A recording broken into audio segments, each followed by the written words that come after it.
Hello. तो good morning. हम लोगों ने इससे पहले वाला जो लेक्चर था उस पे किम मांगर के एक्सप्लेनेशन में कॉन्टिनेंटल ड्रिफ्ट पढ़ रहे थे हम लोग। ये सारा कुछ कॉन्टिनेंटल ड्रिफ्ट का कैसे हुआ, क्या हुआ, और जो एविडेंस थे गोंडवाना लैंड के, उसमें से कुछ एविडेंस हम लोग जो पार्ट 1 था उस पर डिस्कस कर चुके थे।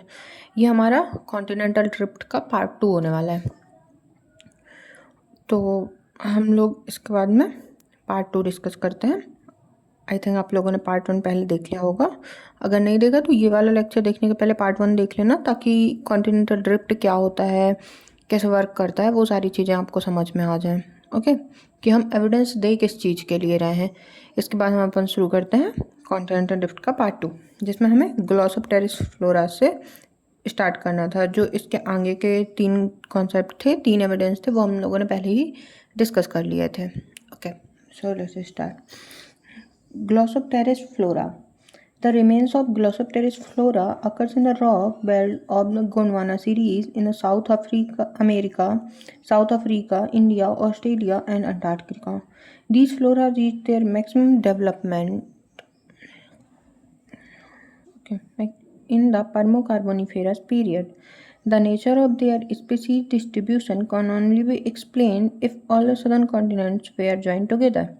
तो जो ग्लॉसोप्टेरिस फ्लोरा है, आपका होमवर्क है इस लेक्चर का कि ग्लॉसोप्टेरिस फ्लोरा कॉन्टिनेंटल ड्रिफ्ट के अलावा और हम कहाँ पर पढ़ते हैं, ठीक है, वो आपको बताना है। जो रिमेन्स हैं ग्लॉसोप्टेरिस फ्लोरा के, वो रॉक बेड्स में कहाँ कहाँ मिलते हैं? गोंडवाना सीरीज में, साउथ अमेरिका में भी मिलते हैं, ये रहा साउथ अमेरिका आपका, साउथ अफ्रीका में भी मिलते हैं, इंडिया में भी मिलते हैं, और ऑस्ट्रेलिया में भी मिलते हैं, जो ये ऑस्ट्रेलिया का पार्ट है इस पे भी मिलते हैं, और अंटार्कटिका में भी मिलते हैं। अब करंट सिचुएशन में ये सारी जितनी भी ये लैंड मास है, ये अलग अलग हैं, काफ़ी डिस्टेंस पर हैं, सभी पे क्लाइमेटिक कंडीशंस अलग हैं। अंटार्कटिका में पूरा पोल रीजन है, आइस डेवलप है, जबकि इंडिया में आइस नहीं है। जो अपना सदर्न पार्ट है वहाँ पे इंडिया में आइस नहीं है। तो ये कब एक्सप्लेन कर सकते हैं कि जो ये ग्लॉसोप्टेरिस फ्लोरा है ये इन सारी ही लोकेशंस पे मिल रहा है, तो ये अपनी मैक्सिमम डेवलपमेंट कब शो कर पाएगा? जब ये सारा का सारा लैंड मास एक सिंगल यूनिट हो। तो सिंगल यूनिट होगा तो क्या होगा? सारी की सारी क्लाइमेटिक कंडीशन सेम होंगी। क्लाइमेटिक कंडीशन सेम होंगी तो जो फ्लोरा है वो ग्रो भी सेम तरीके से करेगा। तो इसके सभी जगह डिस्ट्रीब्यूशन को हम किस चीज़ से कह सकते हैं? जब ये गोंडवाना लैंड हमारा एक साथ हो, तो ये एक एविडेंस हो गया। Okay, second, land bridge. The account for the distribution of some plants and animals in the fossil record, the land bridge were postulated between the continents. It was assumed that these land bridges were later disappeared by subsidence. The detailed study of ocean floor in recent years has ruled out this idea. If the existence of Gondwana land is accepted, the distribution of many animals and plants can easily be explained. For example, remains of reptiles, Mesosaurus, which could not have shown an ocean, have been found in western South Africa and Brazil. So, land bridge के अपन concept को अगर discuss करें कि जो ये 2 continent हैं, recent time में उन दोनों के बीच में कोई ना कोई लैंड ब्रिज था। अगर हम ये चीज़ हमें कैसे मिलती है, कैसे हम इसको समझ सकते हैं कि जो यहाँ पर स्पीसीज़ के फॉसिल मिल रहे हैं वो यहाँ पे भी मिल रहे हैं, जो हमें साउथ अमेरिका में फॉसिल मिल रहे हैं वो अफ्रीका में भी मिल रहे हैं। पर क्या ये पॉसिबल है कि कोई स्पीसीज़ ये पूरा का पूरा जो ओशियन है उसको क्रॉस करके और फिर अमेरिका में आ जाए या अमेरिका से अफ्रीका में आ जाए? ये तो पॉसिबल नहीं है। तो ये किस चीज़ को सजेस्ट करता है कि ये दोनों कॉन्टिनेंट्स के बाउंड्री जुड़ी हुई थी और बाद में वो दोनों ऐसे दूर गई और जो बीच का मटेरियल था वो थिन हो गया और वहाँ पे सबसिडेंस हो गया। सो ये सबसिडेंस को दिखाती हैं कि यहाँ पे सबसिडेंस हुआ होगा। जब यहाँ पे सबसिडेंस को हम मान लेते हैं तो ये मानना पड़ेगा कि ये पूरा का पूरा सेम लैंड मास था, यानी कि गोंडवाना लैंड था। अब इसका एग्जाम्पल है जो वो किससे होता है? जो मीजोसॉरस। अब देखो एग्जाम्पल से हमारे क्वेश्चन कैसे बनते हैं। ये क्वेश्चन पूछा गया था कि मीजोसॉरस की एज क्या है। अब ऐसे हम सोचते हैं कि हमें सबकी एज याद करनी है, पर सबकी एज नहीं पूछता है। जो कुछ इंपॉर्टेंट फ्लोरा फोना होते हैं उनकी एज पूछता है। अब मीजोसॉरस की एज उसने क्यों पूछी एग्जाम में? क्योंकि मीजोसॉरस आपका कॉन्टिनेंटल ड्रिफ्ट को प्रूव करने के लिए एग्जाम्पल में वर्क करता है। तो इस तरीके से आपको आइडेंटिफाई करना होगा कि किन फ्लोरा फोना की एज आपको रिमेंबर करनी है। ओके, तो चलिए मीजोसॉरस की आप एज डिटरमाइन क्या करेंगे, फाइंड आउट करके हमें बताएंगे, ठीक है। तो ये मिलते हैं हमें साउथ अफ्रीका में भी मिलते हैं और ब्राज़ील में भी मिलते हैं, जिसकी वजह से हम ये कह सकते हैं कि ये पूरा का पूरा जो ओशियन है उसको स्विम करके तो नहीं आए हैं, ये पहले साथ में ही थे। इसी तरीके से एक लेमिंग भी है, इसका एग्जाम्पल लैंड ब्रिज का, जिसमें वो आता है और आकर के बीच में जो सब्सिडेंस वाला पार्ट है उसमें वो जंप कर जाते हैं। तो पहले वो दोनों जगह पे मिलते हैं, पर एक पर्टिकुलर एज पे उनके पार्ट के जो फॉसिल्स हैं वो ओशियन में मिल रहे हैं। Okay, Paleomagnetic evidence. Igneous rocks record the Earth's magnetic field present at the time of their formation. A study of fossil magnetism in a region where several volcanic eruptions had occurred on a widely separate occasions has led to an interesting discovery. Okay. पहले इसको explain करते हैं, then पूरा पढ़ेंगे। सो जो igneous rocks होती हैं वो क्या करती हैं मैग्नेटिक फील्ड के साथ में?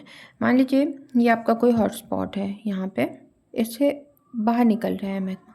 तो जो इस टाइम पे लिक्विड स्टेट में रॉक्स हैं, ओके, तो जो यहाँ पर एरिया है जहाँ पर बहुत ज़्यादा इरप्शन हो रहा था, लिक्विड मटेरियल था, मॉल्टन मटेरियल है, मैग्मा हो गए, लावा होगा, बाहर आ गया तो लावा है, अंदर है तो मैग्मा है, वो क्या करेगा, उसमें जो आयरन रिच मैग्नेटिज्म की प्रॉपर्टी जो मिनरल दिखाते हैं वो मिनरल होंगे, वो खुद को नॉर्थ साउथ डायरेक्शन में अलाइन कर लेंगे। तो वो एक मैग्नेटिक लाइब्रेरी की तरह वर्क करता है। वो लाइब्रेरी हमें क्या दिखाती है, उस रीजन का मैग्नेटिज्म कैसा है, उस रीजन में मैग्नेटिक नॉर्थ और साउथ किस डायरेक्शन में है। तो वो उसी पर्टिकुलर रीजन में जो वो मॉल्टन मटेरियल है वो खुद को सॉलिडिफाई करता है। तो उस पर अरेंजमेंट जो मटेरियल्स का है वो हम देख के बता सकते हैं कि कहाँ पर मैग्नेटिज्म था। तो इसके बेस पे जो हमारा स्टडी एरिया है तो उसको हम फॉसिल मैग्नेटिज्म कहते हैं, क्योंकि मैग्नेटिज्म क्या हो, जो अभी है वो भी मिल जाएगा, और जो फॉसिल है वो मतलब शो करता है कि प्रीवियस टाइम का है, काफ़ी पुराना है। सो फॉसिल मैग्नेटिज्म उस रीजन का जहाँ पर बहुत सारे वॉल्केनिक इरप्शंस हुए हों वहाँ पे देखते हैं, जो कि हमें क्या नॉर्थ और साउथ, जो मैग्नेटिक नॉर्थ और मैग्नेटिक साउथ है उनकी डायरेक्शन को शो करता है। ओके, फिर हम आगे इसको पढ़ते हैं। Sorry. Okay. So, the orientation of Earth's magnetic field in each of its separate lava flow is found to be different. This suggests that between volcanic eruptions, the magnetic poles have moved to a new location. Thus, magnetic technique which locate magnetic pole of any stage in the past give consistent result on each continent only when they are placed in the proposed framework of Gondwana line. तो जो orientation है अर्थ के magnetic field का, कहाँ पर जो अलग अलग लावा फ्लो हो रहे हैं उनमें अलग अलग पाया जाता है, और अलग अलग पाए जाने से क्या सजेस्ट कर देगा कि जो वॉल्केनिक इरप्शन है वो कहाँ पर मैग्नेटिक पोल से हुआ है वो हर बार एक न्यू लोकेशन पे शिफ्ट कर जा रहा है। और ये इस तरीके से हर बार ऐसा तो नहीं हो सकता ना कि हर टाइम पे एक नई लोकेशन हो, नए अलग ही नॉर्थ साउथ हो गए हो, तुरंत नहीं हो सकता है, बहुत टाइम लेती हैं जियोलॉजिकल चीज़ें, हमेशा बहुत टाइम टेकन होती हैं। तो thus palaeomagnetic technique where located magnetic pole of any stage at the past, so जो भी पास्ट टाइम के ये मैग्नेटिक पोल्स थे वो हमें एक कंसिस्टेंट रिजल्ट कब देते हैं, अगर हम मानते हैं कि पोल्स मूव कर रहे हैं तो वो एनोमली आ जा रही है डेटा में। वो रिजल्ट कब दे रहे हैं हमें एक्यूरेटली कि इसी डायरेक्शन में मूवमेंट हो रहा है, नॉर्थ का, पोल का, सभी का, जब हम ये मानते हैं कि जो गोंडवाना लैंड है वो पूरा का पूरा एक पार्ट है और फिर कॉन्टिनेंट्स जो हैं वो मूव किए हैं, ना कि पोल मूव कर रहे हैं। कहीं कहीं पोल भी मूव करते हैं कभी कभार, पर अभी हम ये मानना पड़ता है कि जब हम ये मानते हैं कॉन्टिनेंट्स मूव कर रहे हैं तो उनकी डायरेक्शन, उनका फ्लो और उनका अलाइनमेंट सारी चीज़ें प्रूफ हो रही हैं। तो ये भी एक एग्जाम्पल हो गया, एक एविडेंस हो गया कि हमारा जो गोंडवाना लैंड है वो एक पूरा का पूरा लैंड मास था, सदर्न लैंड मास जो भी है। Next one, evidence of for Laurasia. Laurasia क्या था? अपर पार्ट था। गोंडवाना लैंड क्या था? लोअर पार्ट था। So upper part, Laurasia was the northern land mass which considered of North America, Greenland and Eurasia. The geometrical fit of these continents is quite good to confirm the existence of Laurasia. Geologists have shown that now widely separated Norwegian, Caledonian, Appalachian, and East Greenland mountains were originally formed as a single chain. This match suggests that northern continents were a single unit sometime in the interval 260 to 70 million years ago. अब Laurasia के बारे में हमने इतना ज़्यादा evidence में क्यों नहीं बात की है? क्योंकि हम लोग सदर्न कॉन्टिनेंट में रहते हैं, इंडिया में रहते हैं। ओके, सो ये क्या है, जो हमारा मतलब नदर्न पार्ट है उसके बारे में उतना नहीं करते हैं, और जो सदर्न में है लगभग सेम ही टाइप की चीज़ें हैं जो नदर्न में भी हैं। तो क्या प्रूफ करते हैं, जो अलग अलग पार्ट हैं उनमें अलग अलग ये जो ओरिजिनिंग है वो सेम ही तरीके का स्ट्रक्चर शो करती हैं, जो हम लोगों ने अभी गोंडवाना लैंड के केस में पढ़ा था इन डिटेल।